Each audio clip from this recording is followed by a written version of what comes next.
کا اظہار ہونا چاہیے، ہر گلی ہر کوچے میں پرچار ہونا چاہیے۔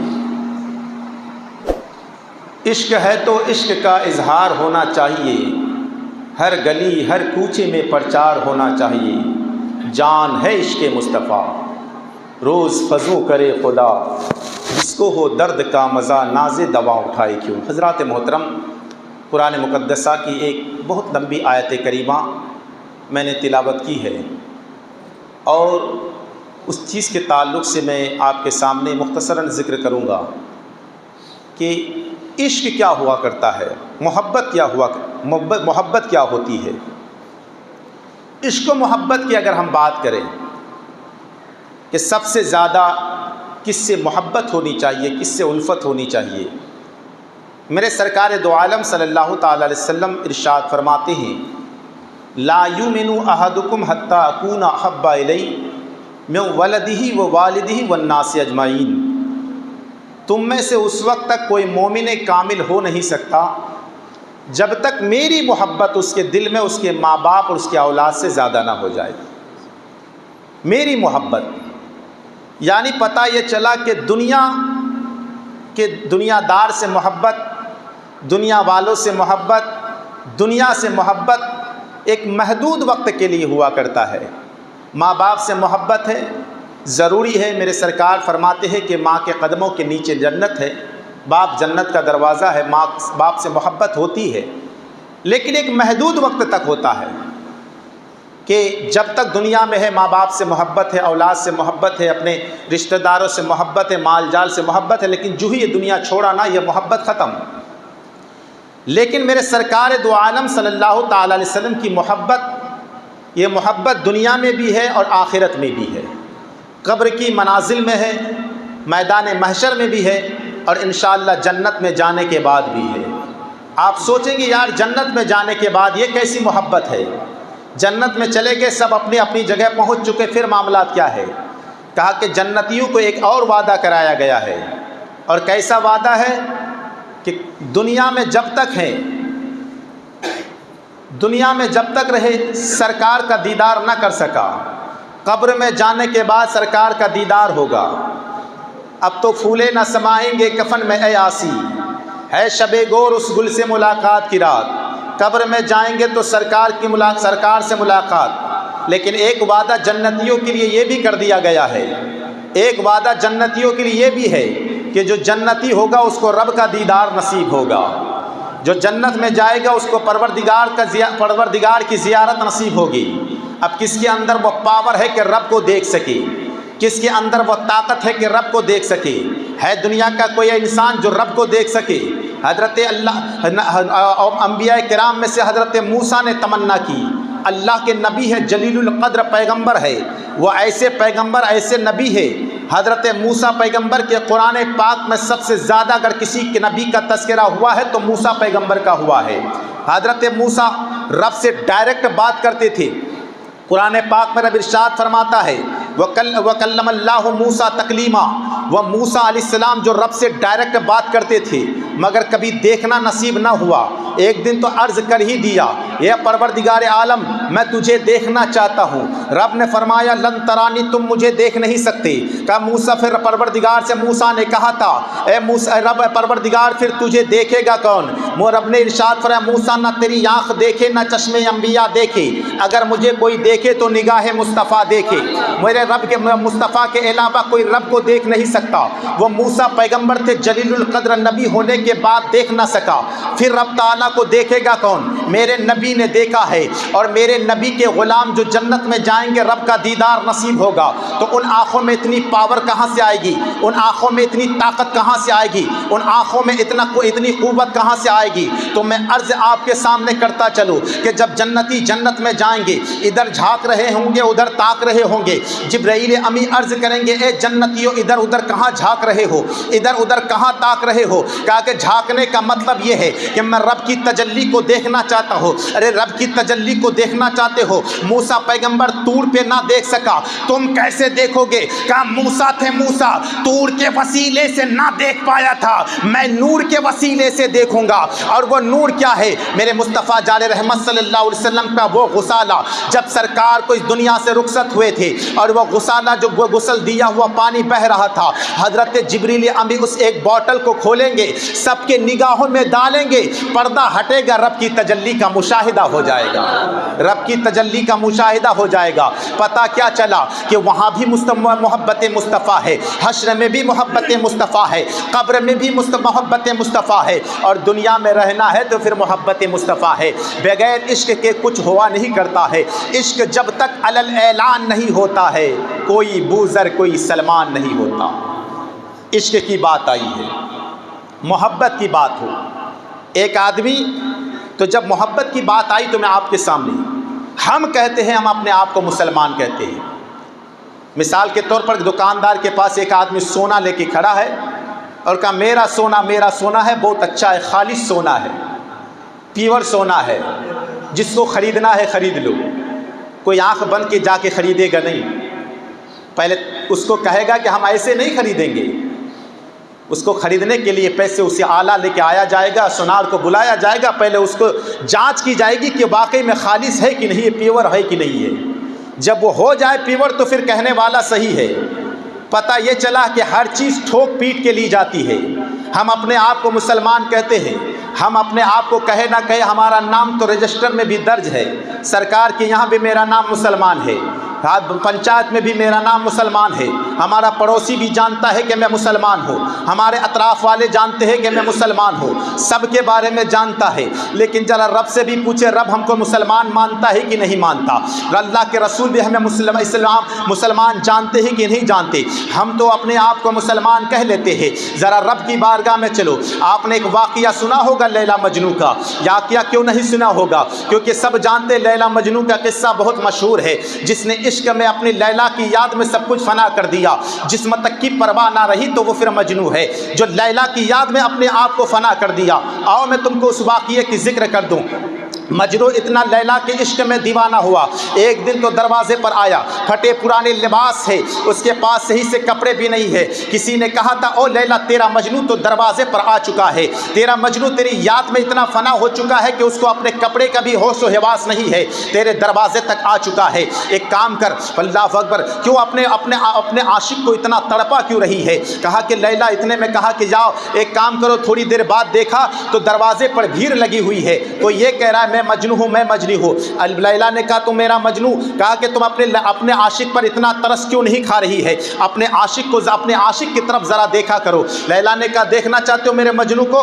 ایک کٹورے میں حلوہ دیا، اوپر سے پردہ ڈھانک دیا گیا اور کہا کہ جاؤ حلوہ دیکھ کر میرے مجنوں کو آؤ۔ تو دیکھا کہ اتنے مجنوں پڑے ہیں، کوئی بڑے اچھے عمدہ لباس پہن کے وہ بھی کہہ رہا ہے میں مجنوں ہوں، جس کو کپڑے پہننے کا ڈھنگ نہیں ہے وہ بھی کہہ رہا ہے میں مجنوں ہوں۔ وہاں ایک مجنوؤں کی بھیڑ اکٹھا ہو گئی، چاروں طرف مجنوں ہی مجنوں نظر آ رہے ہیں۔ اللہ اللہ، حلوہ دیکھ کر سب کے منہ میں پانی آ گیا، سب نے کہا میں مجنوں ہوں، میں مجنوں ہوں۔ اللہ تھوڑا تھوڑا بانٹتا گیا، دیتے گئی، اور جاننے کے بعد باندی نے کہا تھا او لیلا میں نے دیکھا تیرے اتنے مجنوں ہیں، دیکھو تو جہاں دیکھو مجنوں ہی مجنوں نظر آ رہا ہے۔ کہا لیلا نے کہا تھا غلط کہا، تیری سوچ غلط ہے، تو نے پہچانا نہیں کہ میرا مجنوں کہاں کون ہے، میرا مجنوں تو صرف ایک ہی ہے، باقی تو اور ہے۔ کہا کہ دیکھنا چاہتے ہو کیسے پہچانا جائے کہ بہترین تمہارا اصل مجنوں کون ہے؟ کہا کہ دیکھنا چاہتے ہو ایک کام کرو، ایک ہاتھ میں ایک پیالہ لے کر جاؤ، ایک چھری لے کر جاؤ، اور کہا جو مجنوں ہے نا، لیلا نے اس سے اپنے بدن کے گوشت کو کاٹ کر مانگا ہے۔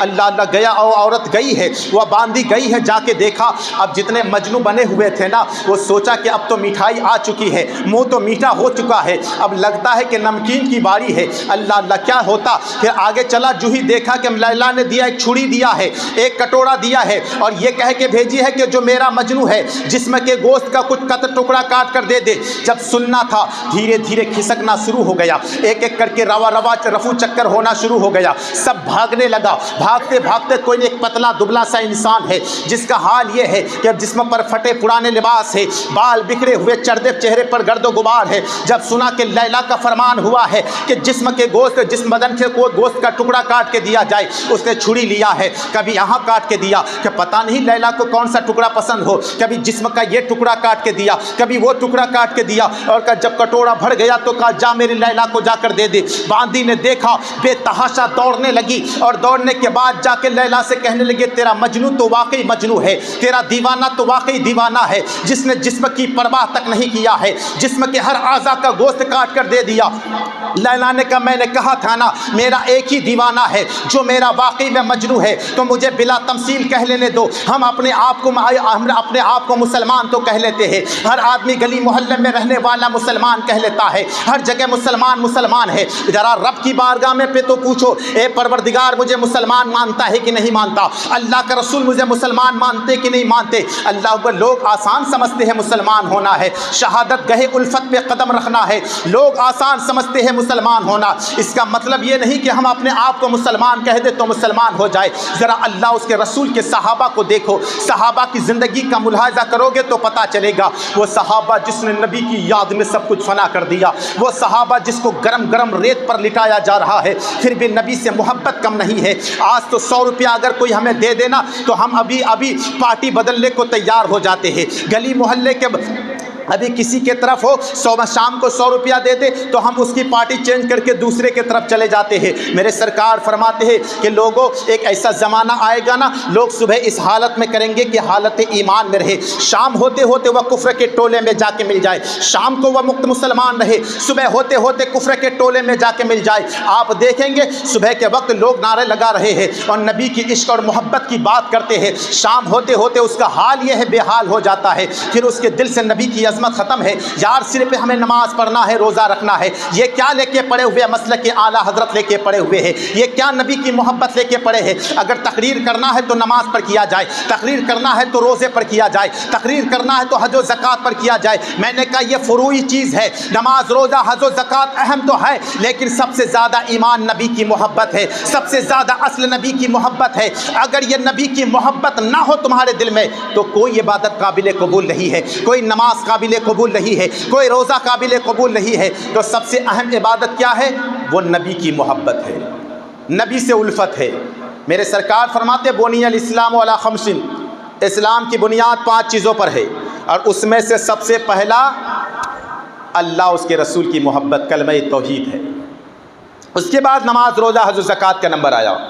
پتہ یہ چلا کہ نبی سے محبت اگر تمہارے دل میں نہیں ہے، لاکھ عبادت کرتے رہے، لاکھ ریاضت کرتے رہے، کوئی عبادت قابل قبول نہیں۔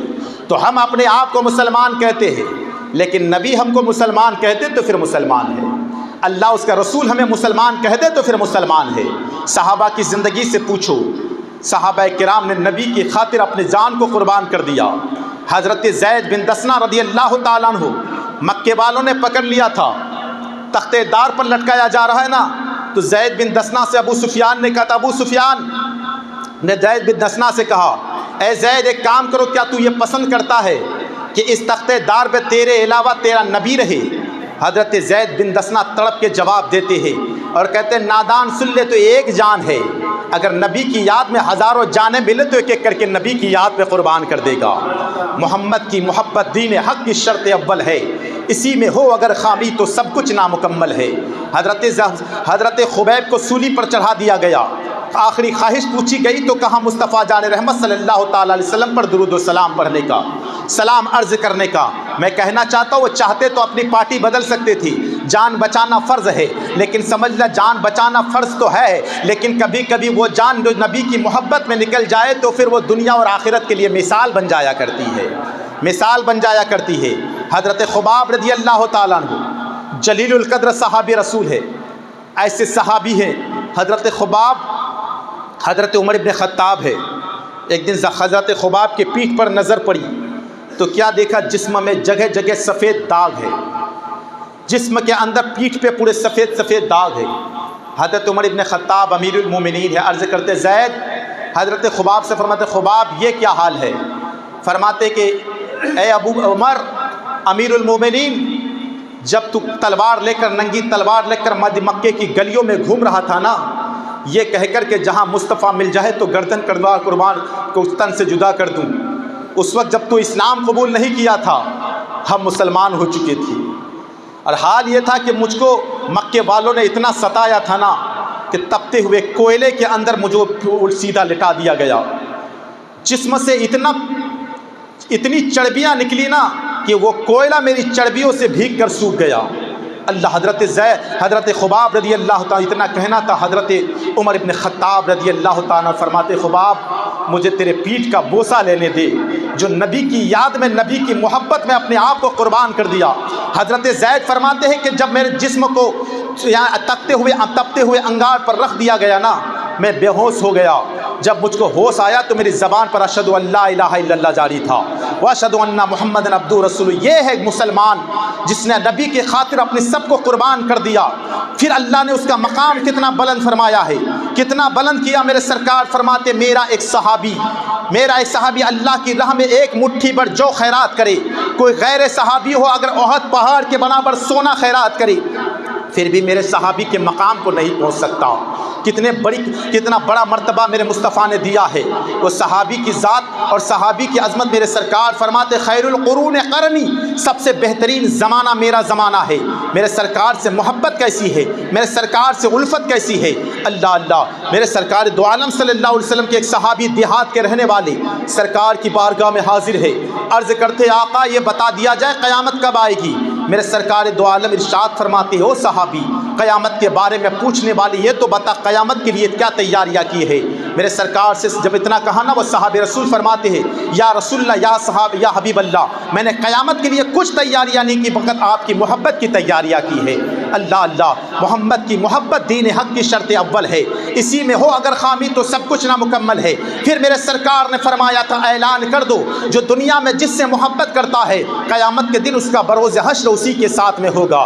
سرکار دو عالم صلی اللہ علیہ وسلم سے محبت یہ تمہارے ایمان کا ذریعہ ہے، تمہارے بخشش کا ذریعہ ہے، تمہارے نجات کا ذریعہ ہے، اور کل قیامت کے دن جنت جانے کا ذریعہ ہے تمہارا۔ محبت کی نبی کی محبت تمہارے دل میں ہونی چاہیے۔ جنگ حنین ایک وقت جنگ واقع ہوئی تھی، یہ جنگ حنین میں بہت زیادہ مال غنیمت مسلمانوں کے ہاتھ لگا تھا۔ میرے سرکار دو عالم صلی اللہ تعالی علیہ وسلم مہاجر جو تھے نا، مہاجروں کو میرے سرکار نے اتنا مال غنیمت ملا کہ 100 اونٹ عطا کر دیا، 100 اونٹ عطا کر دیا، بہت زیادہ مال دیا۔ اور جب مال دیا انصار میں سے کسی کو میرے سرکار نے کچھ نہیں دیا، ایک پھوٹی کوڑی تک نہیں دیا انصار میں سے۔ تو انصار میں سے کسی نے بولا کہ سرکار نے مہاجر کو اتنا دیا، ہم لوگوں کو کچھ نہیں دیا، حالانکہ ہماری تلوار سے بھی خون کے دھارے بہے ہیں، کافروں کے خون کے دھارے ہمارے تلوار سے بھی بہے ہیں۔ میرے سرکار دو عالم صلی اللہ علیہ وسلم کے کان میں جب یہ جملہ پہنچانا، سرکار نے جماعت انصار سے کو بلایا اور بلانے کے بعد کہا کہ مجھ کو تیری جانب سے یہ جملہ پہنچا ہے، بتا کس نے یہ کہا ہے؟ بڑے بڑے جو انصار میں سے تھے نا، بڑے بڑے معزز شخصیت سرکار کی بارگاہ میں حاضر ہے، عرض کرتے آقا ہم میں سے تو کسی بڑوں نے نہیں کہا، چھوٹے بچوں نے کہا ہوگا۔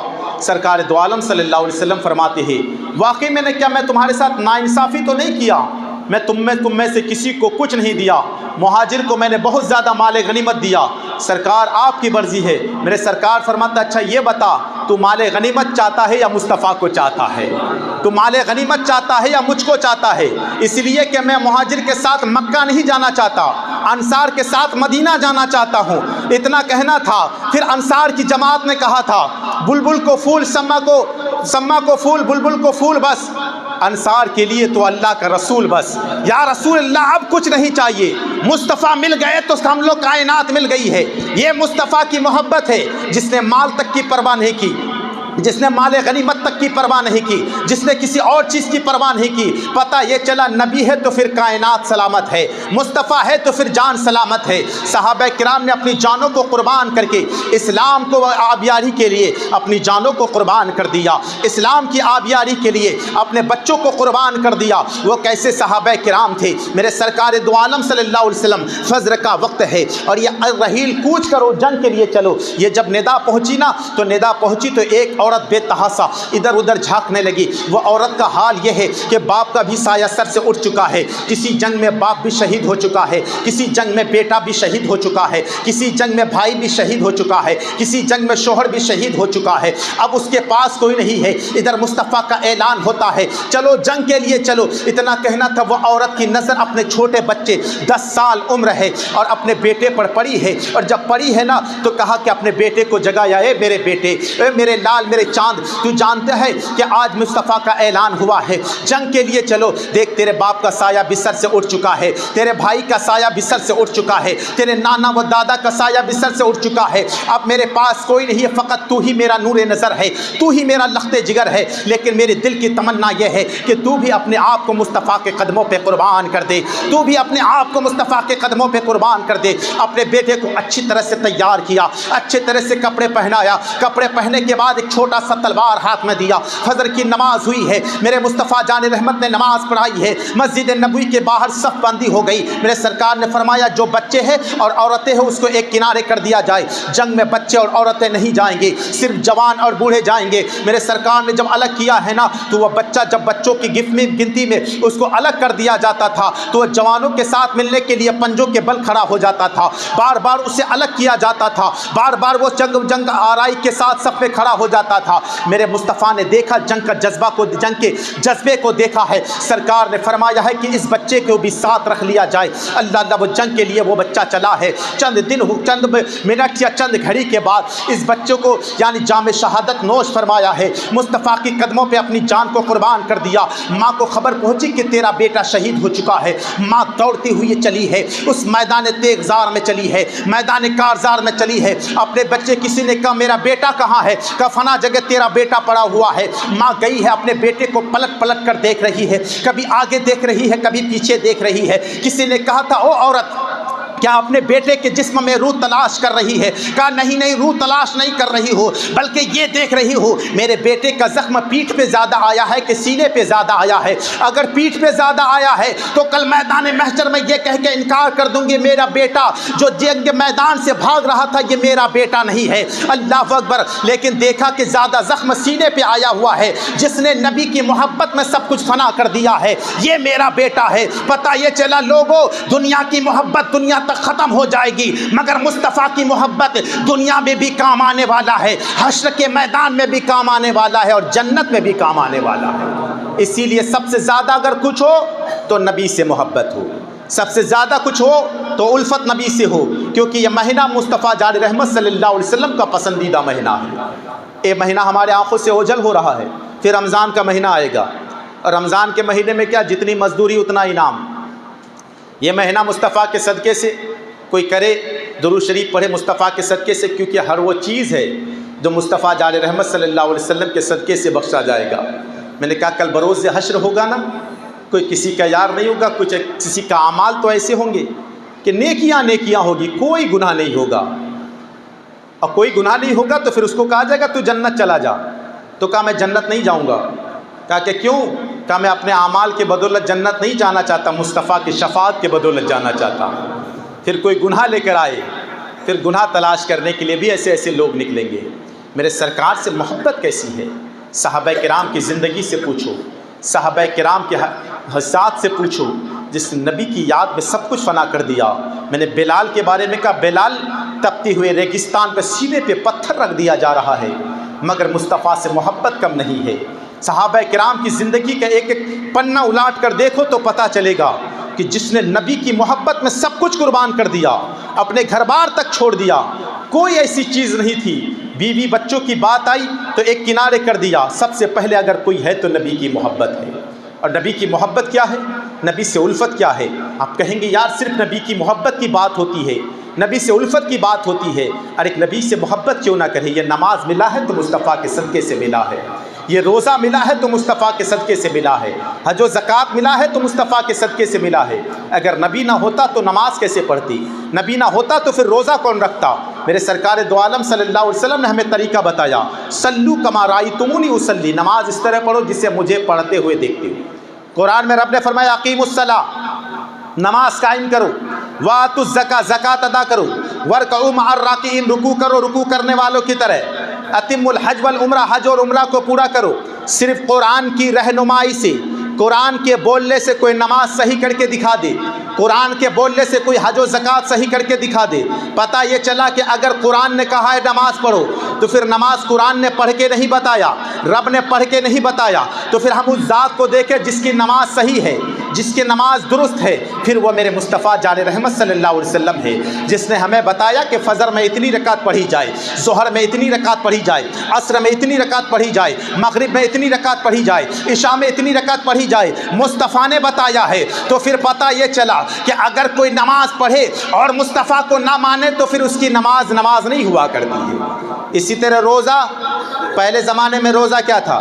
عاشورہ کا روزہ فرض تھا، مگر میرے مصطفیٰ جان رحمت صلی اللہ تعالیٰ علیہ وسلم آئے، رمضان کا ایک مہینہ روزہ فرض کر دیا گیا۔ اگر کوئی مصطفیٰ کو روزہ رکھے اور مصطفیٰ کی عظمت پہ کیچڑ اچھالے، پتہ یہ چلا کہ اگر 30 روزہ نہیں، اگر 3 سال تک کنٹینیو ہر دن روزہ رکھتا رہے پھر بھی اس کا روزہ نہیں ہوگا، اس لیے کہ سب سے پہلے مصطفیٰ کی محبت ہے۔ کوئی حج و زکوٰۃ کا رب نے فرمایا اتم الحج والعمرہ، حج اور عمرہ کو پورا کرو، رب نے حج اور عمرہ کر کے نہیں بتایا، میرے سرکار نے بتایا ہے اے لوگوں یہاں جانا تو یہ کرنا، یہ طواف کرنا تو یہاں سے شروع کرنا، رمی جمار کرنا تو یہاں سے شروع کرنا، یہ کرنا تو یہ کرنا، سب سرکار نے کر کے بتایا۔ اگر کوئی حج ادا کرے اور مصطفیٰ کی عظمت پر کیچڑ اچھالے، پتہ یہ چلا کہ اس کا حج پھر ادا نہیں ہوگا۔ اسی لیے ہر چیز سے پہلے مصطفیٰ جان رحمت صلی اللہ علیہ وسلم کی محبت ہے، اگر اس کی محبت نہیں ہوگی تو تیری عبادت قابل قبول نہیں ہے۔ اور یہ بتایا کسی اور نے نہیں بتایا،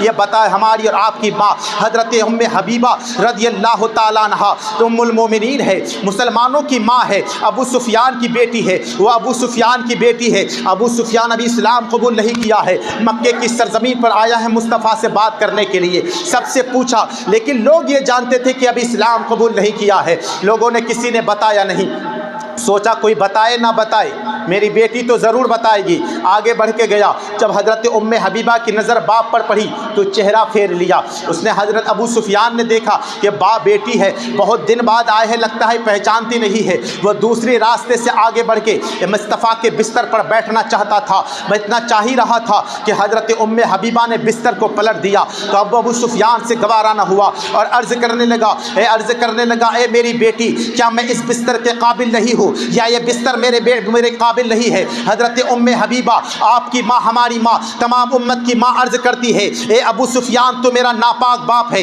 یہ رسول پاک کا پاک بستر ہے اور میرے غیرت عشق کو یہ گوارا نہیں ہے، میرا ناپاک باپ رسول پاک کے پاک بستر پر بیٹھے۔ پتہ چلا آپ کی ماں، ہماری ماں، تمام مسلمانوں کی ماں نے یہ درس دے دیا کہ ماں نبی کا غدار ہو تو اس سے کوئی واسطہ مت رکھنا، باپ مصطفیٰ کا غدار ہو اس سے کوئی واسطہ مت رکھنا، کیونکہ محمد کی محبت دین حق کی شرط اول ہے، اسی میں ہو اگر خامی تو سب کچھ نامکمل ہے۔